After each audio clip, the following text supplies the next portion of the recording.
За сайн байцгаана guys, Тамираа байна. Ингээд өнгөрсөн 7 хоногт технологийн салбарт ямар онцлог үйл явдлууд болсонтой танилццгаая. Өнгөрсөн 7 хоногоос хамгийн онцлог зүйл юу болсон бэ гэхээр Apple компани дараагийн үеийн MacBook Air-ийг худалдаанд гаргах болсноо зарласан.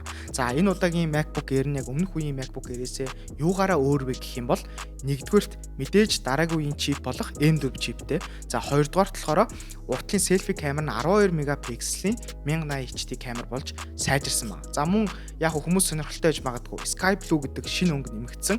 Гэхдээ хүмүүсийн хамгийн их сонирхдаг байсан Space Gray гэдэг өнгө маань энэ удаагийн MacBook Air-ээс хасагдсан байна. Харин RAM-ны хувьд Apple Intelligence-тэй холбоотойгоор 16 GB-аас эхэлж худалдаанд гарч байгаа юм байна. За мөн 13.6, 15.3 гэсэн хоёр дэлгэцийн инчний сонголтоогоор мэдээж худалдаанд гарч байгаа.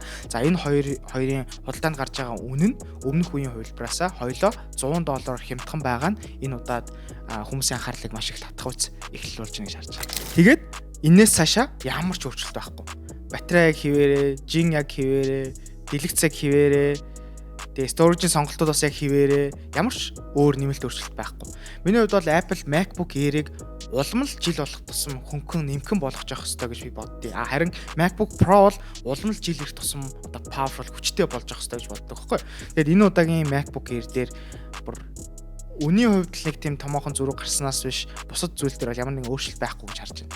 Харин Apple-ийн зүгээс юуг онцлсан бэ гэхээр Intel-ийн үеийн чиптэй MacBook Air буюу 2019 онд үйлдвэрлэгдсэн MacBook Air-ээс бол энэ удаагийн шинээр гарч байгаа MacBook Air нь 23 дахин хурдан гэж онцлсон. Мөн M1 чиптэй MacBook Air-ээс 2 дахин хурдан гэж онцлсон. Тэгэхээр миний ойлгосноор бол ер нь Apple ч гэсэн өөрсдөө хэлж байгаа зүйл нь M1 чиптэй Air буюу тэрнээс өмнөх загварууд л биш бол ер нь лаптопоо шинжлэх шаардлагагүй гэж хэлж гин удаа гэж би л хувьдаа ойлгож байна. Яг саяны миний хэлсэн шиг энэ мэд технологийн шинжилтүүдийн араас хүмүүсийн дунд нэг асуулт үүсдэг. Тэр нь би ер нь одоо энэ төхөөрөмжийг хизээ шинжилвэл зүгээр вэ? Яг зөв цаг нь хизээ вэ гэдэг асуулт. Яг нь саяны асуултанд шууд авчаар хариулах юм бол дараагийн үеийн лаптопны топн дээр нь хэр одоо шинжилтүүд нэмэгдсэн, мөн таны одоо эргэлж байгаа лаптопны батарей нэр муудсан.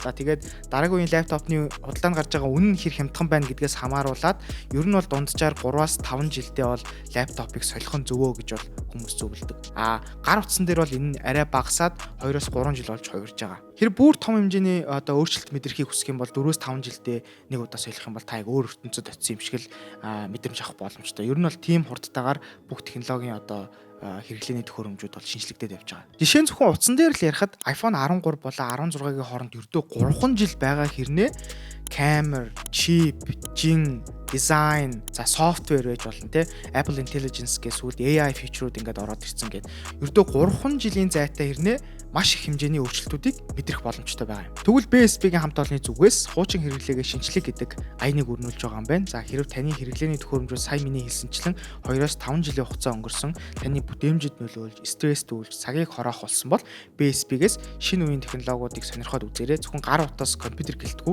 зурагт хөргөгч, кофе чанагч гэдэг ер нь бүх төрлийн бараа нь 5-30% хямдарсан байгаа юм биш. За дараагийн миний онцлог мэдээ нь юу вэ гэхээр LG компани Artcool Air гэдэг нэртэй шинэ air condition худалдаанд гарах болсноо зарласан. За энэ air condition нь яг юугаараа онцлог вэ гэхээр хиймэл оюун ухааны тусламжтайгаар өрөөний бүтцийг тодорхойлоод аль хэсэгт ямар агаар хэрэгтэй байгааг яг тэр зүгээр хүлээнэ гэсэн үг.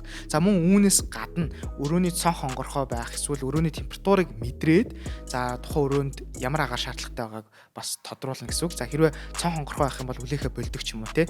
Ийм одоо шинэ одоо AI-тай холбосон юм фичер орж ирж байгаа юм байна. Мөн үүнээс гадна дизайны хувьд яг нэг сүртэй зүйл байхгүй. Гэхдээ урталт нь 27 инчийн том дэлгэц байгаа. Тэрэн дээрээ өөрсдийнхөө хүссэн зураг, бичлэгтэй хүссэн юм бол байршуулж болох юм байна. Тэр нь болохоор юу гэдэг чинь өрөөнийхөө интерьертэй холбож бас зураг мурга тавих юм бол илүү дизайны хувьд гоё зохицолтой харагддаг ч юм уу тийм онцлогтой. Гэхдээ LG компани зүгээс энэ одоо бүтээгдэхүүнээ яг ямар үнэтэйгээр хизээ худалдаанд гарах вэ гэдгээ одоогоор тодорхой хэлээгүй. Эцэст нь хэлэхэд өнгөрсөн 7 хоногоос онцлог технологийн мэдээллүүд гэвэл ийм байна. Тэгээд энэ удаагийн Tech Tuesday event гэсэн BSP-гийн хамт олонд баярлалаа. Та бүхэн хуучин хэрэглээний технологиудаа BSP-гийн одоо зарласан байгаа аяны хүрээнд үүссэн хямдралыг ашиглаад шинжилээд аваарай гэж хүсэж байна. Энэ хүртэл хамт байсанд баярлалаа. Дараагийн контентээр уулзцгаая. Түр бай.